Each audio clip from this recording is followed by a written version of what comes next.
भैया IRGC शांत नहीं पड़ रही है। खातमुल अंबिया के फौज के IRGC के जो कमांडर हैं, स्पोक पर्सन भाई, वो सामने आए। उन्होंने कहा कि दुश्मन हमारी मिसाइल्स और ड्रोन ना काउंट करे, कंफ्यूज हो जाएंगे। आप हमारी मिलिट्री कैपेबिलिटीज का अंदाजा नहीं लगा सकते, तो दुश्मन हमारी मिसाइल ना गिने और हमारी कैपेबिलिटीज कितनी है, हमारी ताकत कितनी है, तुम सोच नहीं सकते। हमारे मिसाइल प्रोडक्शन तक, हमारे ड्रोन प्रोडक्शन तक तुम कभी नहीं पहुंच सकते।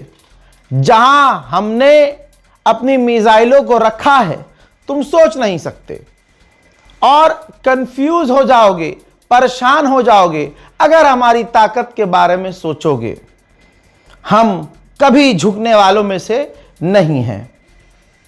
सबसे बड़ी बात इन्होंने कही कि हम सरेंडर नहीं करेंगे, बल्कि जब तक अमेरिका सरेंडर नहीं कर देता, हम तब तक हमले जारी रखेंगे।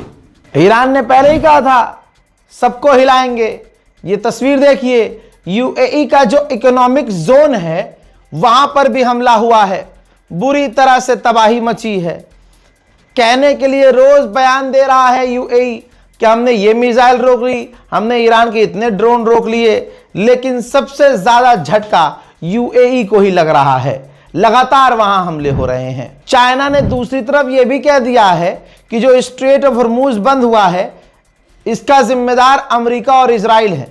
इजराइल का नाम साफ लिया है चाइना ने। स्ट्रेट ऑफ हॉर्मूज अमेरिका और इजराइल की वजह से बंद हुआ है। मेरे दोस्तों, जो पहलवी के सपोर्टर, रजा शाह पहलवी के सपोर्टर विदेशों में रहते हैं, जो नंगी होकर लड़कियां नाच नाच के प्रोटेस्ट कर रही थी, जो अपने ब्रेस्ट बाहर निकाल कर, ऐसे चूतड़ बाहर निकाल कर, और उनके लिए माफ कीजिएगा वो आज़ादी है, उनके लिए वो आज़ादी है।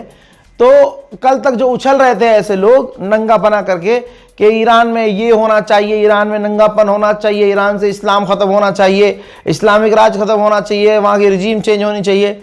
अब जब ईरान का हाल देखा है उन्होंने कि अमेरिका जो कह रहा था कि हम ईरानियों को बचाएंगे, हम हमदर्द हैं, और अब उन लोगों ने देखा कि हमदर्द गया तेल लेने, ये तो पूरे ईरान पर बमबारी कर रहे हैं और उनके परिवार वाले जो खुद वहां रह रहे हैं, उनके परिवार वाले मारे जा रहे हैं।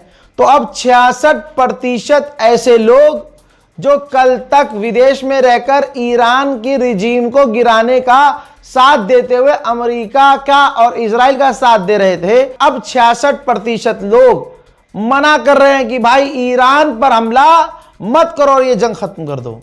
क्यों सुअरो? अब एहसास हुआ है तुम गलत हो और करो अपने मुल्क के खिलाफ हरामीपन। ऑस्ट्रेलिया की हालत पतली है। ऑस्ट्रेलिया की गवर्नमेंट ने आदेश दिया है जो सिविल सर्वेंट्स है अब वो घर से काम करें, दफ्तर ना जाएं।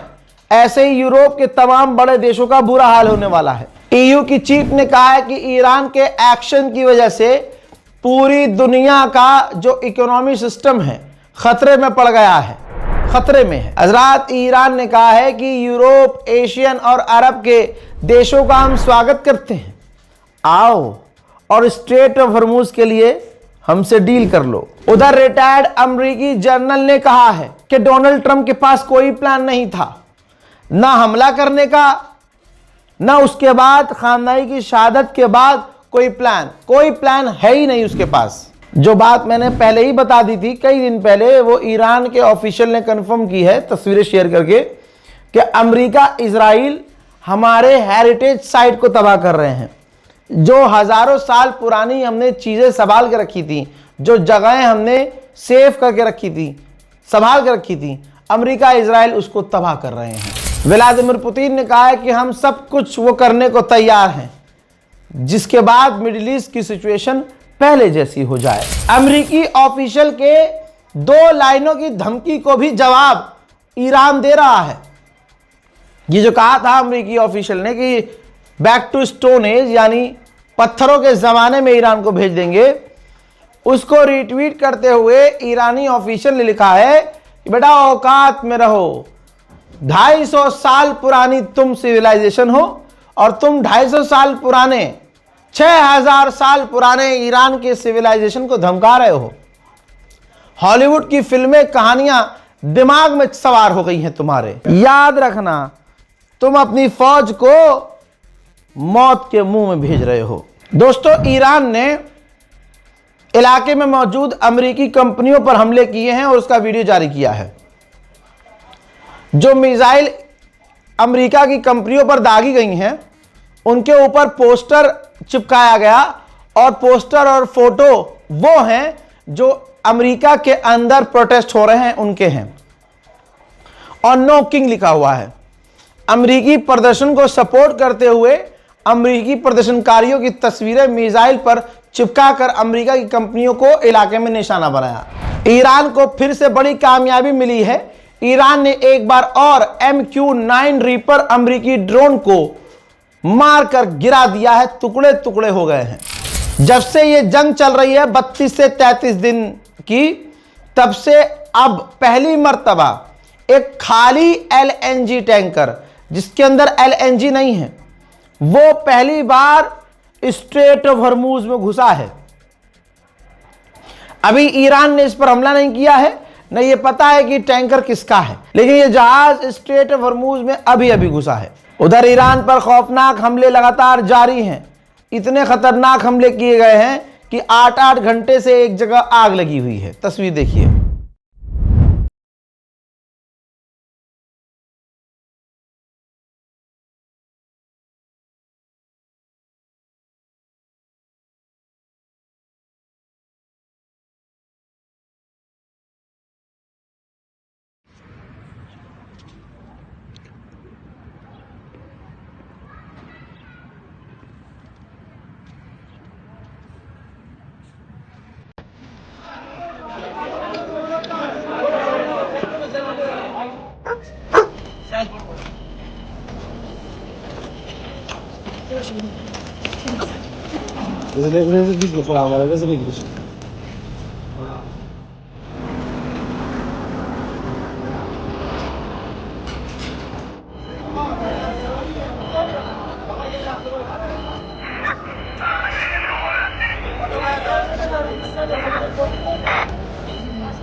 हर हमले का जवाब ईरान भी दे रहा है। ईरान और हिजबुल्लाह के फिर से हमले होते हैं इजराइल के ऊपर। इजराइल रोज की तरह इन मिसाइलों को रोक नहीं पाया और जो तबाही मची है इजराइल के अंदर, मुलाहिजा फरमाइए और शेयर कीजिए।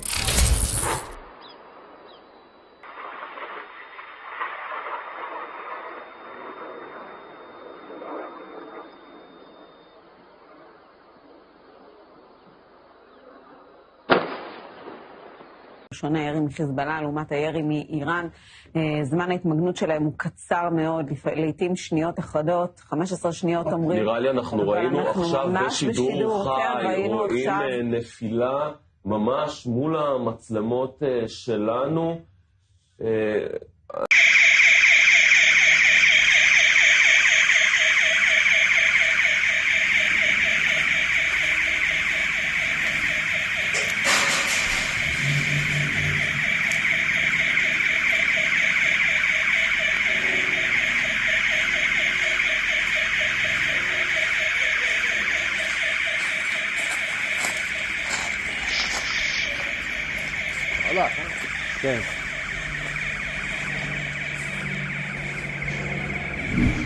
अल्लाह अकबर। उधर इराक जमीनी रास्ते से जिन जिन को तेल बेच सकता है, इराक जमीनी रास्ते से तेल बेच रहा है क्योंकि स्ट्रेट ऑफ हॉर्मूज बंद है। हजरात, अरब के देशों के जो शर्मगाह हैं वहां से हवा निकलना शुरू हो गई है।